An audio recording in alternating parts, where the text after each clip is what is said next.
Today, we're going to look at how deals are structured and how financing is put into place on any sort of a large or even small real estate deal, whether it's a land acquisition, whether it's purchasing properties, large, small, whether it's a development project. And basically, what we're trying to figure out is how do these deals get funded? Most people actually think it's banks that do the funding, but in reality, a lot of these deals are done by private lenders, people who are just investing 100 to $300,000 into a deal, and they want to be able to participate in a project and get a decent return and maybe do an equity share or a joint venture. There's so many different opportunities in so many different ways that I thought I'd bring in somebody who's actually been doing this professionally for decades, has a lot of successful projects. He's well known in Canada. He's a best-selling author. His name is Michael Rouge, and I'd like to introduce him to you now. Welcome, Michael. Hi, how are you? Fantastic, actually. It's Good. pretty cold here. I'm in Windsor. You're in British Columbia. Has the weather been a little better there? Yeah, I'm from Ontario, but that's why I moved out here. Some years I don't see a snowflake. That's interesting, actually. And you do mean snowflake by the weather, right? Correct, correct. I So think I listen, saw I think I saw one last week and I actually went out and I couldn't see it again, so it never even made it to the ground. did it look the same as the one that you had before? Yeah. Yeah. So, listen, Michael, you are, well, definitely. I mean, I guess I can use the word expert. You're obviously well versed, well experienced, and have a lot of understanding about how a lot of these deals work. So, I was really hoping that you could give us some insight, specifically, based on the fact that you've done many of these deals yourself. So let's start with what kind of a deal would you basically what would be a general kind of a deal do you work on now? Yeah, and I mean maybe a minute of, I used to do little deals. I mean, that's how you start, and that's how you should start if you're doing it yourself, because you make a few mistakes along the way. The first decade or two, I made some mistakes, but the last couple of decades, everyone has been a home run, which is awesome. So now we do bigger ones where we assemble land. We buy one house, three houses, five houses, and we put it together, ourselves with other people. People pop in $250,000 at a time.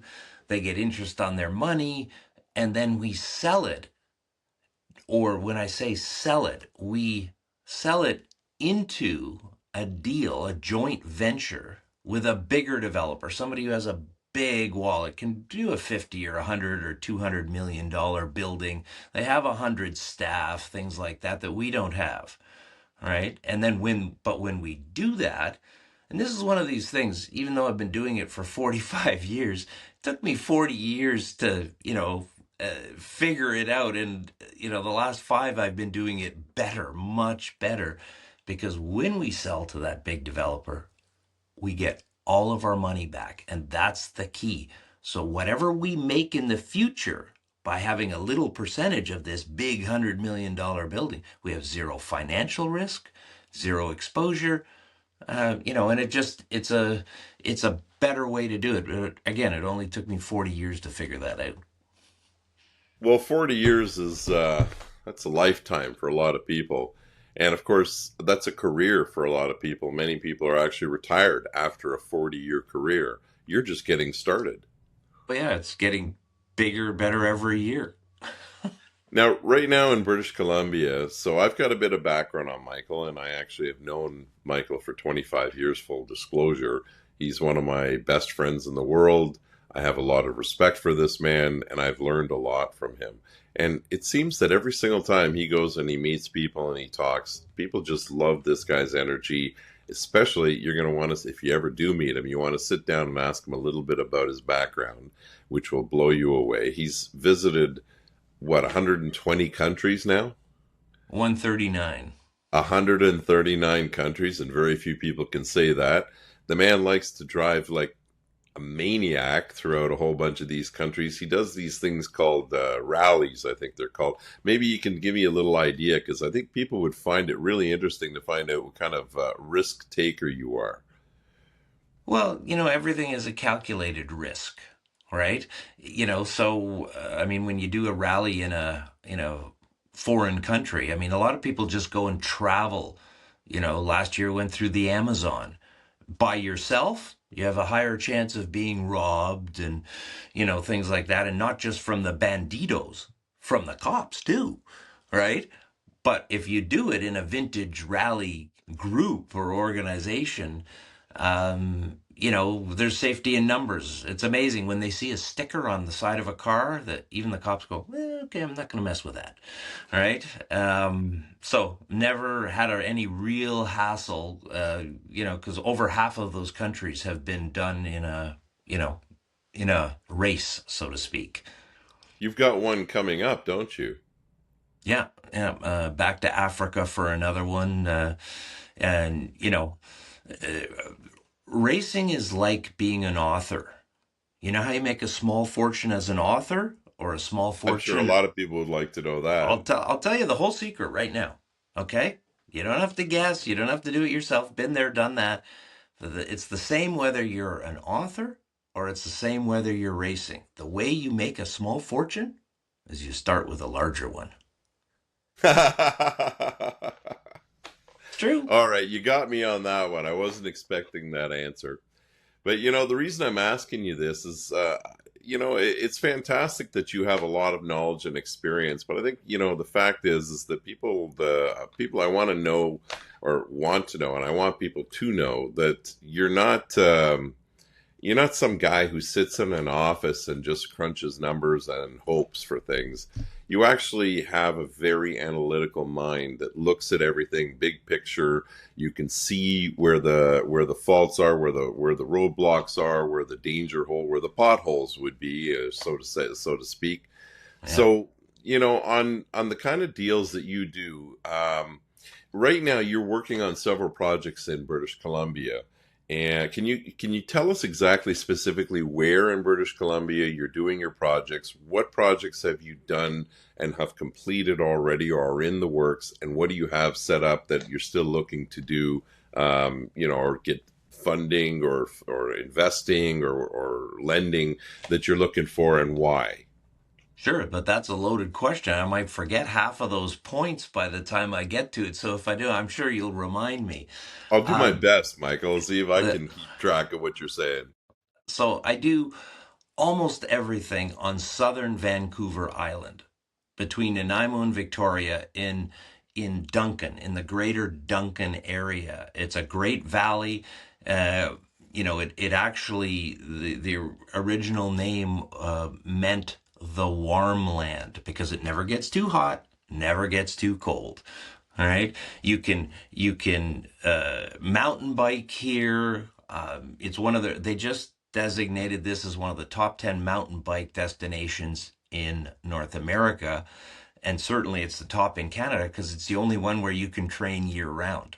Right, it's the only place you can golf year round, Right. and you But what know does that mean for either investors or for people who want to live there? it means it does for the investor side. It means there's no bubble here. Vancouver and Toronto, as we can see, they have bubbles. They've always had bubbles, right? Okay.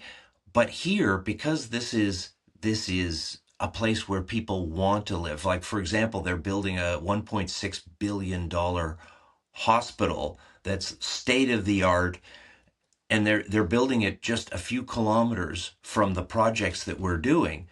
So the amount of doctors and nurses, they want to come here, not just because it's the latest hospital with all the latest tech and the machine that goes ping and all of those fun things. The Monty Python, Yeah, yeah, Bing! exactly. That's the But machine that goes Bing! exactly, I exactly. remember But that. We're old enough for that, aren't we? that's right. Not everybody will be, but it's a worth classic to know. But they're coming here for lifestyle. You know, Right. they can raise their families here. you can at lunch you can go out and go hiking or mountain biking or whatever. You can go kayaking. um it's a great lifestyle place for the weather. The air is clean. Things like that. So it's It's beyond. actually not far from Vancouver either, or Victoria. See, most people when you mention North Cowichan or Duncan or any of these names, people are going to scratching their heads, going, "Okay, well, I've never heard of that place." So let's give it some context. Vancouver and Victoria both have ferry systems because Vancouver is on the mainland, and Vancouver Island, which confuses a lot of people because Victoria is the capital of British Columbia. It's on Vancouver Island, but Vancouver is not on Vancouver Island and is not the capital of British Columbia. But a lot of people worldwide are well aware where Vancouver is and that it's a global city. So let's say people want to live where you are. How long would it take them to go visit Vancouver or Victoria, which is a beautiful place to be? It's a 16 or 18-minute flight. Okay. And then there's a fast ferry that's just under an hour, so you drive to that, and it goes to downtown.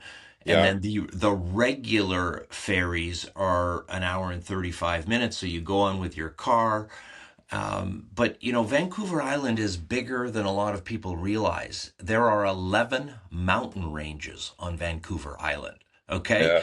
it has the lowest snowfall in Canada and the highest snowfall in Canada on the same island, and they're only 3 hours apart.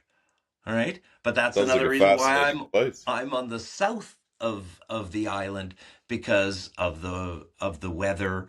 You can, again, hiking and all these things. Um, What about but it's International Airport? I want to fly to Tokyo. Can I get there from where you are? Well, the old commercial, you can't get there from here. Yes, you can get there from here. There are three international airports on the island, four or more if you consider there's even float planes that go from downtown Victoria Harbor to Washington State. So occasionally, if there's a great flight out of Seattle, we just pop over there and go. But again, most of the time we just fly to Vancouver. In 18 minutes, you're there. You switch and you go everywhere in the world. All right, well, it sounds like an excellent location. You've established already that it's a growing area, that it's not far from Vancouver, Victoria. So anybody who's, worried that they're not going to be anywhere near culture, they can not worry about that at all. They're literally very close to being able to go catch shows and games and everything in Vancouver. There's lots of great shopping. There's lots of great restaurants in the area. And then, as far as what you just said about nature, you've got the mountain ranges and hiking and cycling and boating and fishing. It's world class fishing there. And scuba diving, I understand, is one of the best places in the world for scuba diving as well. Now, they're building a $1.8 billion hospital. Why are they building it there? Because the valley is growing so much. And it's basically going to service the needs for the next 20 or 30 years. Because people are figuring it out. They're coming here. There's a motorsports circuit that's considered the best in the world here. I mean, here, right? Yeah. And the first time, an example, the first time Porsche ever launched a new model outside of Germany, they launched it here. All right? Why there? I mean, why would Porsche, of all companies, choose that area to launch a vehicle? Because the people that own that circuit, it's not really a racetrack, it's for testing and practicing and improving your lap times and things like that.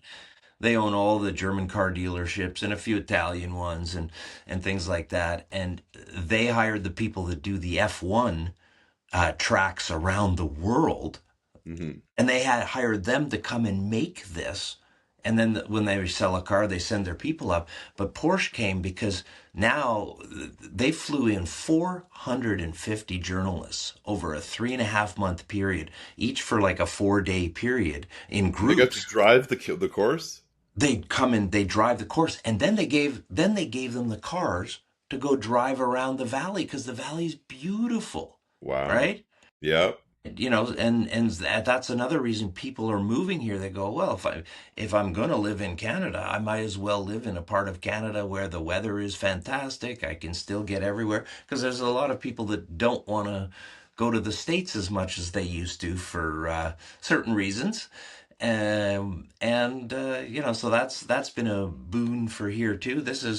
You know, this is a great place to live with medical, with lifestyle, right? That's the key there. You've got the medical and the lifestyle. So people who are aging, let's use an example. I mean, a lot of people wanted to retire in Vancouver and Victoria, but they're getting priced out of the whole market. From my understanding, the average price in Vancouver now, if, even just for a condo, you're looking at $1.5 million.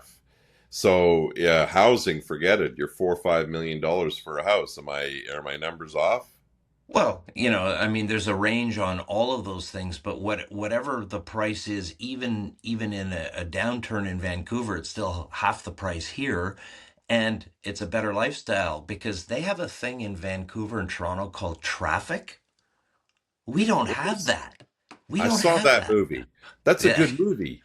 yeah, Is that the traffic you're talking about, or are you not at referring to the? all. Oh, you're talking about the cars. Oh, okay. Like in Duncan, if you once you live here for a little while and you can get almost anywhere in 8 or 9 minutes from one end to the other. And they've got the big box stores here and, stuff like that. So you don't need to go to Victoria or Nanaimo or Vancouver. They have an amazing theater here. Yep. Right, Yeah. holds 800 people. I mean, I've seen Neil Young and the Bare Naked Ladies and Randy Bachman and all sorts of people here. And then of course there's a bigger arena in Victoria, which is less than an hour away. And Right. the Victoria's a and beautiful place. I lived there myself for many years, as you know. yeah, and Victoria Airport is an hour away. Nanaimo Airport's only 20 minutes away, Now, 25 minutes. Nanaimo Airport, though, is not an actual international airport. It takes you to Oh no, it's Vancouver. it's a full international Oh, airport. they've changed it now, so it is actually international. So I can fly from Nanaimo to, say, New York. Well, if they had that flight, they don't have as many flights as Victoria, but Victoria and Nanaimo and Comox and the harbor one, they fly to the States, they fly to Hawaii sometimes, like it Sure. depends on all sorts of things. But But either way, I can jump on a plane in Nanaimo, get to Vancouver, and from there fly anywhere in the world. Okay. Do they have direct flights Toronto, Nanaimo that you know about? yes, yes, I've Okay, taken that's it. yeah, that's so basically if you can go from Nanaimo to Vancouver or Toronto, then you've got access to the rest of the world, which is the one thing I wanted to find out. All right, well that's good. We've got now a nice background and a context of where you're doing all these developments, and I felt it was important that we started there because what we're about to talk about is basically, from my understanding of reading your materials and understanding what it is that you're up to, um, your stated mission, which sounds insane, but I'm happy to share it with everybody, and we're looking forward to you explaining yourself. You want to create $1 billion and what was it, 3,000 affordable housing? Yeah, I mean, our mission is to solve the housing crisis. Okay? What does that mean, solve the housing crisis? I mean, you mean specifically in British Columbia, right? No, we're worldwide. And see, here's the thing. A lot of people think the word competition is in North America, it's become a negative word. That's my competition. But if you actually look at the Latin roots of the word competition, it means to conspire together for the betterment of all. So we share what we are learning and doing with other developers, with our competitors, which is fine, but that's the only way. I mean, I'm just a little small fry in a little area and what have you, but I have some fantastic mentors that have been doing real estate for decades longer than I have. Well, And I get that, but can you do me a favor and define what you think of as what the housing crisis means? Well, I mean, we don't have that much time because there's so many different definitions of it, but basically it's supply and demand, okay? And I mean, there are ways to solve it, but one of the ways we're doing it is by sharing our knowledge with other developers, not just across the country, other parts of the world, because Canada right now is 3.5 to 5.5 million houses short, depending on who you ask or how they look Right. at the Yeah. numbers, right? Okay. And a lot of it is affordability. Okay. Interest rates being higher affected it a lot, supply of stuff, but the biggest factor is red tape. Okay. And Forbes magazine, Bloomberg, and many others have done their math, and they all come up with a number from the low 30s to the high 30s as a percentage of Yeah. what it costs to build a building that is all because of bureaucracy. Now, it's not direct, of course. You don't give the city 30 or 40%, No. but their procedures, they need to. I mean, you look at what Tesla did in the automotive business. It doesn't matter whether you like Elon or not, or you like electric cars or not, but just think about it. First successful new big car company, and they're Hmm. massive, right? 10 million Yeah. plus cars on the road. Yeah. And they created it, and they did it in record time because they didn't take the old stuff and try and fix it. They said, what is the best way to do this? So all we have to do is we have to take the way the city does things Hmm. and just flip it upside down, much like they did with the food chart recently. The food chart has been upside down the wrong Oh, no, way. you mean the food pyramid? Yeah. That's No, I it. remember seeing that. Yeah, yeah, it was wrong for 60 years, and now all of a sudden they just flip it upside down and it's healthy. Right? Gotcha. It's the same with development. They ask everybody to do the same stuff over and over again. There's 100 things on their list. They need to flip it the other way around. There's really only 5 to All 20 right, at but the you absolute have no max. control over government. So let's assume that you have to work within the constraints of how the government operates. In order for you to create something that would be considered affordable housing, you have to build it in such a way that the cost of building it allows you to either rent it or sell it at a much lower than what would be considered market rate. So, how would you accomplish that? Give me just a quick little scheme or schematic of what that plan would look like. The only And way, then we'll get into how you fund it, okay? yeah, the only way is to go modular. Again, same that 80/20 rule, turn it upside down. Modular construction has been around forever, but it's Are you talking about only, storage containers? no, no, no, no, just building it. So, for example, a lot of people don't realize, but there's a lot of Marriott hotels out there and others that are built modular. And what it means is you build it in a factory. Right. Okay, think about a car, right? Yeah. If you built a car yourself, it'd cost you $500,000. But if you build it in a factory, you have efficiency. There's no weather issues. You get better trades, all those things. So, and modular goes up so fast.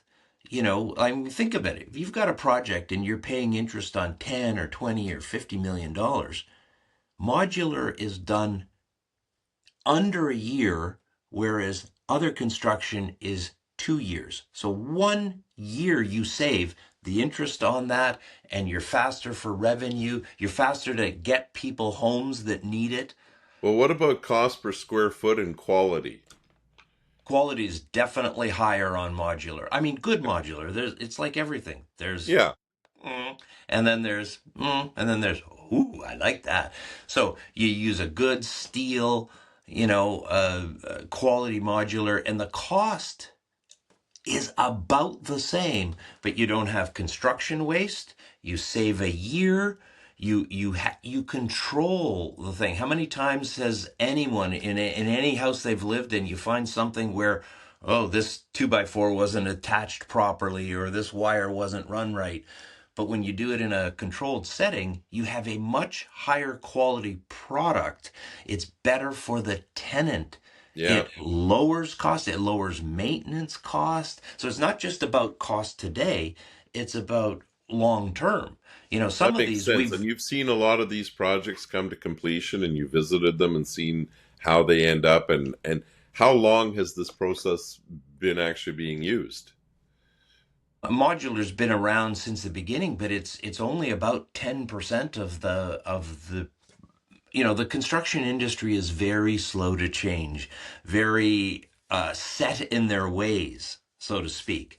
Yeah. So you So have to you'd be get reducing a lot of labor and also material costs, and I'm sure the industry of building is not interested in having, less opportunity to make money. So you must get right. some pushback from that. Oh, absolutely. But so be it. I mean, anytime you're doing change, anytime you're disrupting an industry, all right. And remember, a lot of the construction companies, the big ones and whatever, the people that at the head of that, they've been doing this forever, so they are set in their ways, Sure, right? yeah, that makes sense. Yeah. Okay, so you've got how many projects on the go right now? It depends, because some we call it a deal within a deal, because some of Uh, them are, like this, and there's, six little ones, six buildings or six projects within the other one. So, I always try to keep it as three main focuses, regardless of the size. Two of them are one building each, and one of them is, you know, uh, many, many buildings. so I saw a video of a an excavator working on one of your sites. Now that project, from my understanding, you have been working on that for what, 5 years on that one, Mm, 3.5 or 4, I'm and not then you found sure. a developer and you're joint venturing, or how did you structure that deal? And were there investors involved? This is where we're going to start getting down into exactly a perfect example of how one of your deals works. Gotcha. Okay. And this is a good one to do because it's one building. And so basically, I mean, the funny part of that, and if we get into it, it's how you find the deals too. This lot was subdivided in 1920. So it sat vacant for over 100 years. Wow. I swear the people on the left thought it was the people on the right, and the people on the right thought it was owned by the people on the left. And they were all parking there and just using it and whatever. So it took me a while to track down the owner and what have you. But, we buy that. And in our business model, basically, okay, I'll take 1 minute, talk about our business model in 4 steps, Sure. and then everything else that I'm saying may make more sense because you can tie it to the step. All right. So when we find a property, right, and we do say no to about 49 of every 50 that are presented to us. We have a lot of we filter no, no, no, no. Now you'll Okay. have to definitely talk about your criteria when we start talking about how you do your or how you find your deals. But right now, go ahead and complete what you were saying about this deal. So our 4 steps are: we find the property, people put in a 250,000 or more. They can do quarter, half. We do it in increments of that. Is that a loan or an investment? It's a loan. I only do loans. It's simpler, Yeah, it's cleaner, it's, they have a loan. So the people that divide stuff into their jars, they have, okay, it's a loan, right? It's secured by the project. Okay, sure. it's coming back. What we're going to make on it, we don't know. I can't promise that to anyone, and anybody who can, you got to run the other way because nobody knows. Too many things change of what you're going to do. So what we do is we now have the property. We now move it forward with the city and do things like that. And here's the magic that only took me 40 years to figure out is we now look for that bigger developer. We used to do everything. Don't do everything anymore. No time for that. And there's other people that do it better. They have 100 staff. We now sell it to them Hmm. and we retain 10%, 20%. Who knows? Depends. Every deal is different. Okay. Got it. But, But on but this one deal, Yeah, but It's 100. you It's the 140 units, correct? 103. And so you have a general idea now what's like, because they've put together their business plan, they've put their building plan to the city, it's been approved. Now they got shovels in the ground and they're starting construction. So you already know what this building is going to look like. 103 units. What are the estimates onto what this unit's going to be, or what this building will be worth, and what kind of revenue will it generate? And is it rental or is it for sale, the condos or apartments? It's rental, but again, let me finish the four steps so that people get it, because now this developer comes in and he pays everybody back. Plus, we put $1 million on top. So people get their original loan amount back. They get interest on their money between 5 and 15%, depending on the deal. Most are between 5 and 10%. And they Okay, get that compounded annually. So now they've got all their money back. So they have zero, risk. zero cost. That I'm going to say it again until it resonates with people. They have zero cost in this apartment building, but they now own 1% or 2% or 5%, depending. Everyone is different. But No, they that's didn't have to. 1% of the entire building, or 1% of what your company owns. Well, again, it depends on the stage because every deal is different. But let's say it's 1% at the end.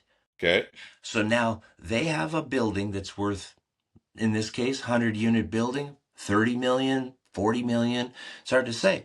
But they haven't spent one penny because they got it. have But all their money let's back. use your number of say 40 million. And let's say somebody has lent you $100,000 3 4 years ago. You don't, from my understanding, is the deal is you don't pay interest on a monthly basis. It's a balloon payment at the end, and all the investor or lenders have been paid back on this deal, so they got all their money back. Now you share whatever the percentage is that your company purchases, or sorry, retains, that the other company. So you have your developer who buys 80%, for example. Your company is the company that the lender is lending money to.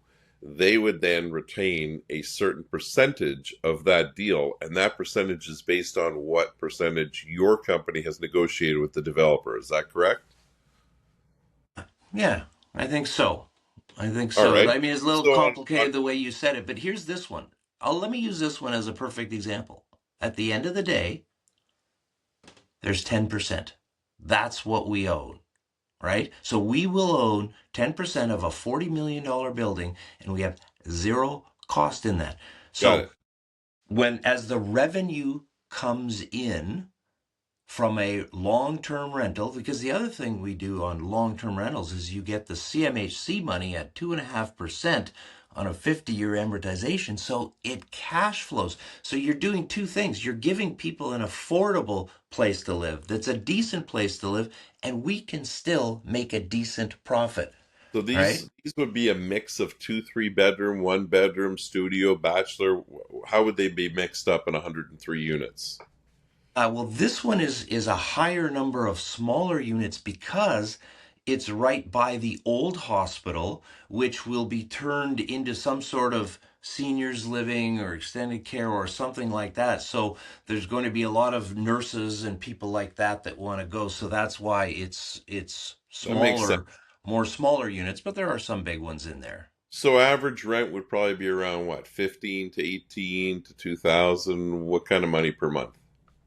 Yes, but that's today, right? It's under No, construction I today. understand. It's going to be I finished just in a want. year and a bit. Whatever the market bears, that's what the market bears. All right, so let's use an average number of say 1,500 on a studio apartment. This is what for a single person, which, considering that the area that you're in, the rental amount or the rental costs are actually a lot cheaper than Vancouver, Victoria, which is the point I'm getting to. Because you can't even get into a one bedroom apartment for less than $3,000 in Vancouver. So you're literally almost half the cost. So we'll call it 15 to 17. We'll call it 1,700, and they pay the utilities. 1,700 on 100 units, you're collecting $170,000 a month, correct?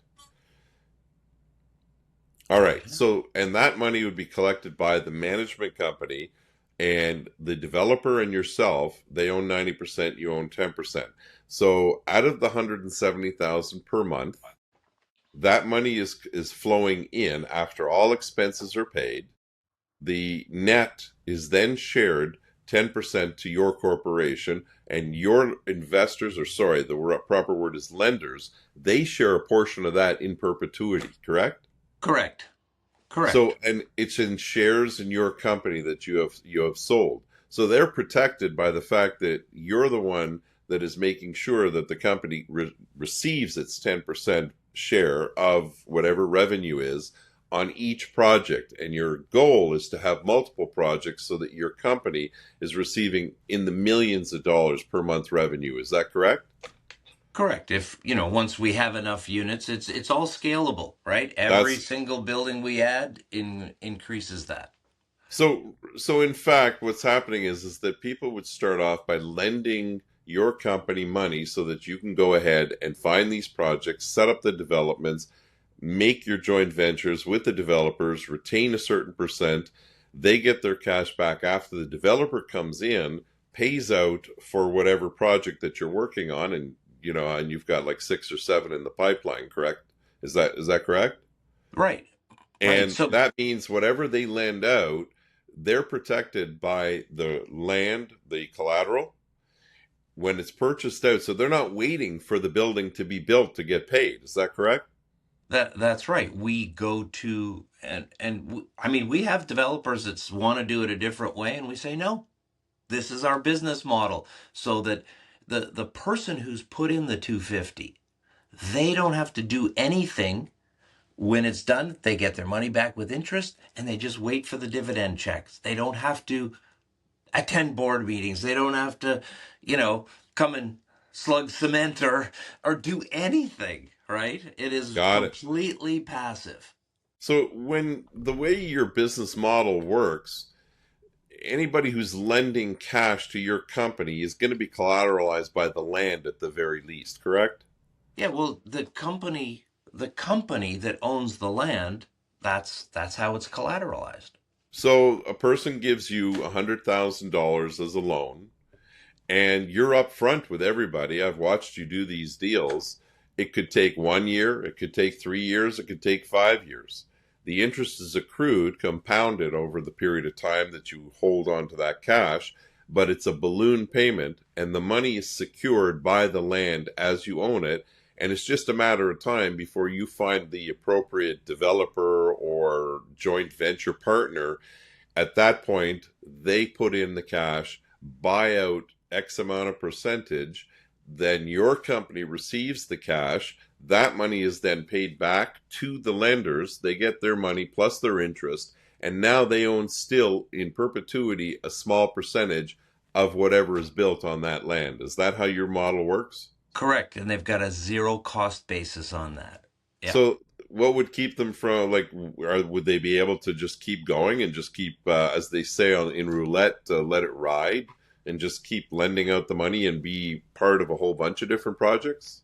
Sure. I've had people put in six, seven, eight times and roll there, but it's up to them. And we only, like I said, we only choose about one of every 50 that we look at. So we don't Right. do it because we have a big workforce that we need to keep working. I've seen that mistake in so many industries, right? They have to do a project because they have all this staff. We don't, right? We only take on a project if it makes sense, right? And the time frame is usually between 2 and 10 years. We've had some people say, "No, I want the 10-year one. I'm busy working. I want my money to sit there. This is part of that." And it's obviously, if we're gonna do a 10-year deal, it's better be a big, nice return at the end, a bigger thing. So, it really depends on what somebody is looking and needing and wanting to do, and then we just match it up. If we have something, great, you know. So each corporation, you have a master corporation that has a bunch as a holding company that would own multiple corporations. So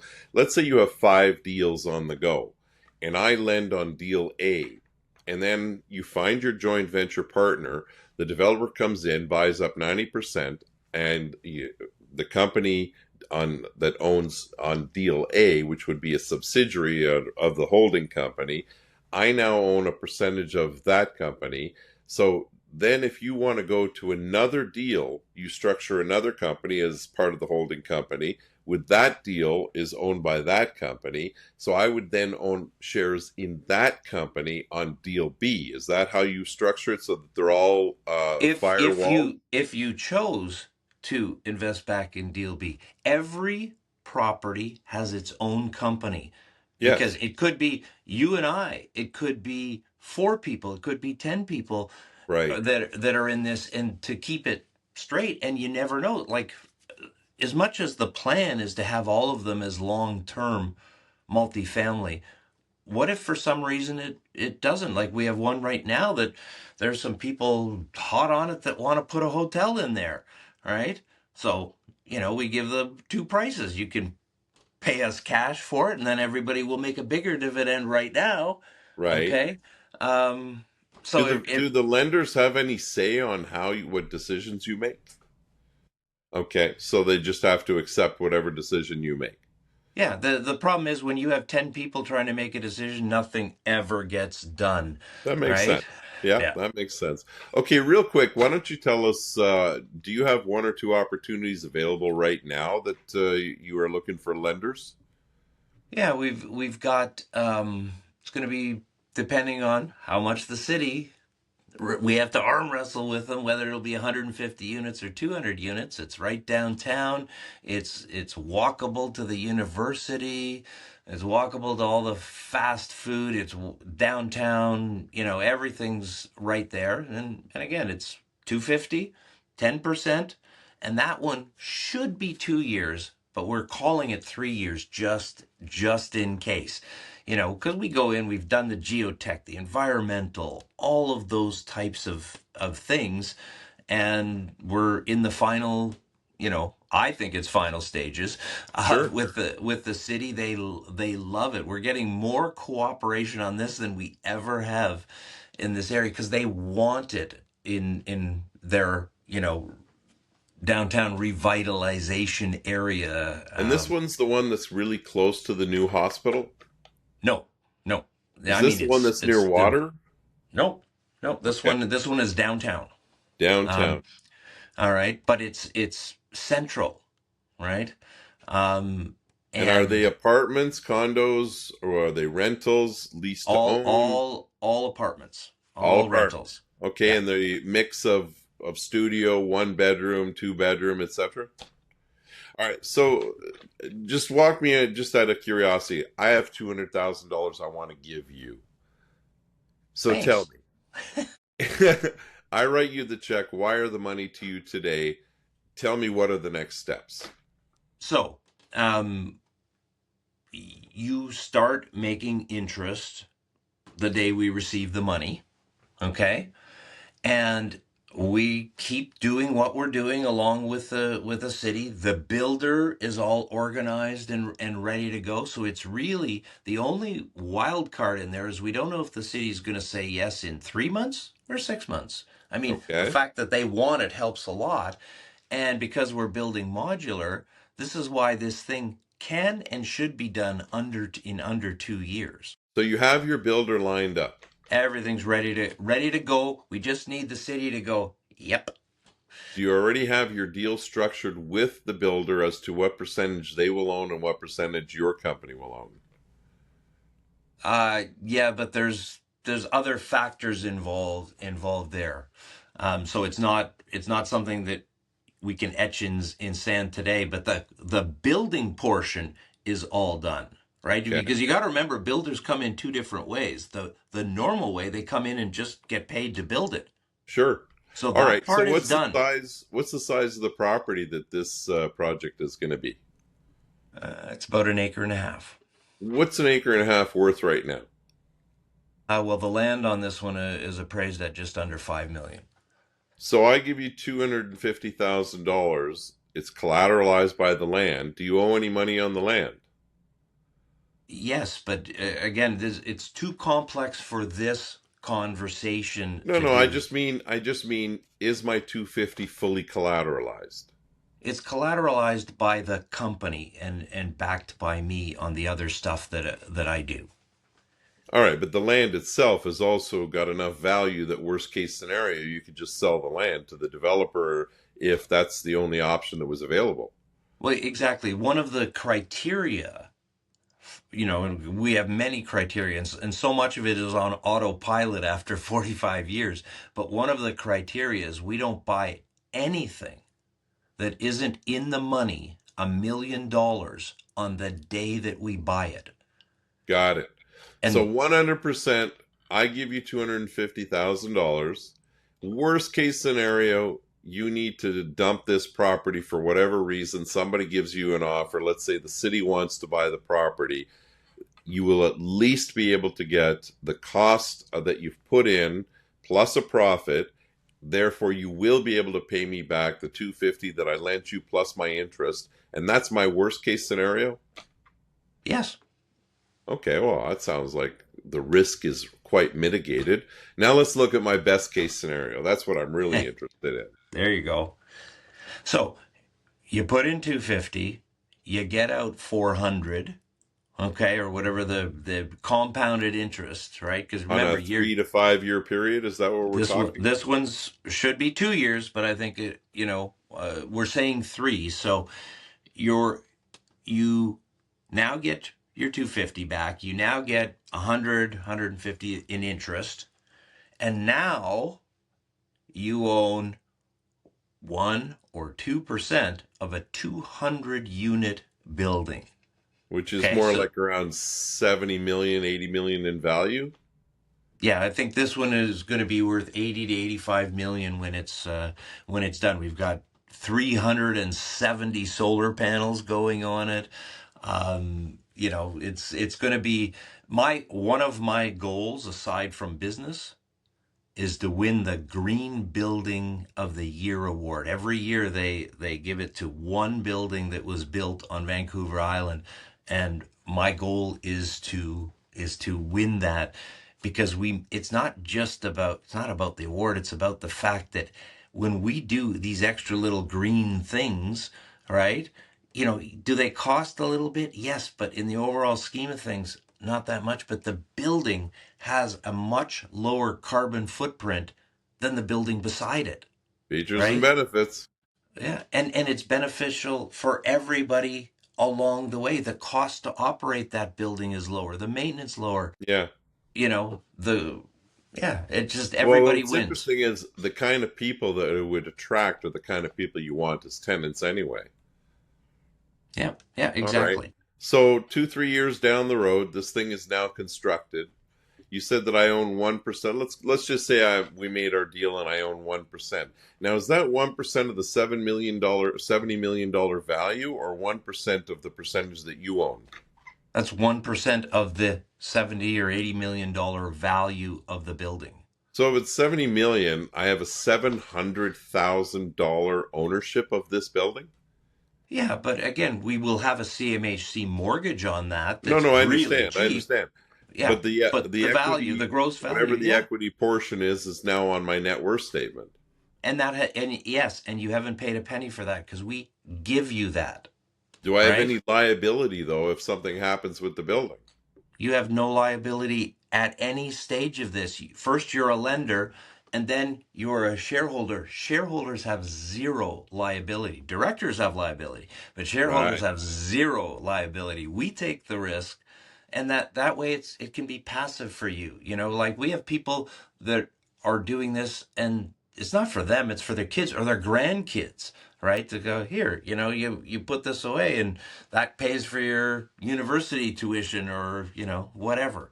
So if the rent collected, let's say, is $200,000 a month net, I'm going to use crazy numbers just for the hell of it, okay? Just for so we can kind of comprehend what the deal looks like. 1% of $200,000 is $2,000, correct? So does that mean I get a dividend check of $2,000 a month Yes. in perpetuity? No, it actually goes up about 2.5, 3% a year. So I get my money back. I lend you the money. It's collateralized by the land. Then you find yourself a joint venture. You've already done your due diligence with what can be built on the land. If the zoning is all set up, you've already found your builder. Now you're just waiting to see how many units the city is going to allow you to build, which is basically the final stage. They haven't said no to the project. They're just saying, okay, you can either do 150 or 200. This is what I understand is what you're saying.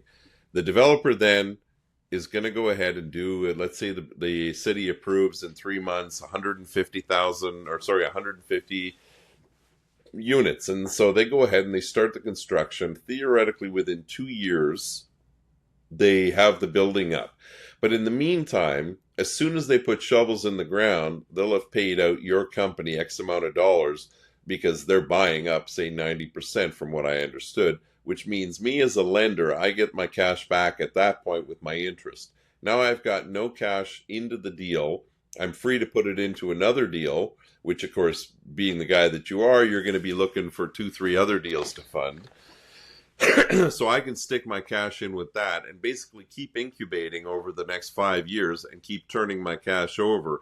In the meantime, the first project gets finished and I start collecting revenue on a monthly basis as the other projects are being built. Do I fully Correct. understand what you're offering? Yeah, you nailed it. Good for you. All right. Well, that sounds like this sounds like a very interesting project in a very beautiful part of the world and in a growing area. We're looking forward to hearing more from you. Is there any final thoughts you want to share with potential people? Because some of these listeners might be going, okay, well, how do I get in on this great deal? Yeah, you email Michael at affordableapartments.ca. I'll put Num- that in a text on the video when it's uploaded. Okay, so that, and they would just talk to you directly. You don't have any, people that I have to go through. They can just contact you. No, just email me and then we figure out if it's right and again it's what the people want. Do they want a 2 year deal, a 5 year deal, or a 10 year deal? And we just match it up and it's got to be right. Like I Well, believe you in. just had, I remember the last time I talked to you last week, you had an offer on a deal for 24 acres. Is that still available? Nope, closed, done, finished. Like and Oh, the not just the 100 unit one that we talked about, but we had a two different 400 unit ones before that, and they're done. Like when we only want to borrow what we need to move the project forward, sure. right? We Yeah. don't want to because we're paying out 10% interest on average. So if we don't need the money, we don't take it. But when we take it, move the thing forward. So that's why then the next one is ready to go. Well, this sounds like you've got yourself a very interesting project there. And, from what we know about you as an individual, I've known you, like I say, 25 years. And in my opinion, you're a man of high integrity. You're Thank you. incredibly intelligent. And, you've also got a very great sense of humor. And I've watched you go up and down so many times, and you always keep coming back, and you always find a way. And every single person that you've ever done business with that I know about has always appreciated the fact that they did actually meet you and do business with you. And you keep getting lenders and investors keep coming back and doing more and more deals. So, I'm looking forward to seeing how you do on this. And I hope we can meet up again and have another conversation when you're further down the road. Or we can even just have a conversation about how some of the new ideas that you have and some of the projects that you're working on. Is that sound like something you'd like to do again? Yeah, absolutely. And thank you for those kind words. I appreciate it. And again, you can't buy experience. You have to No. make those mistakes in the first 2 decades to know what to do and what not to do, Is that how you right? lost your hair?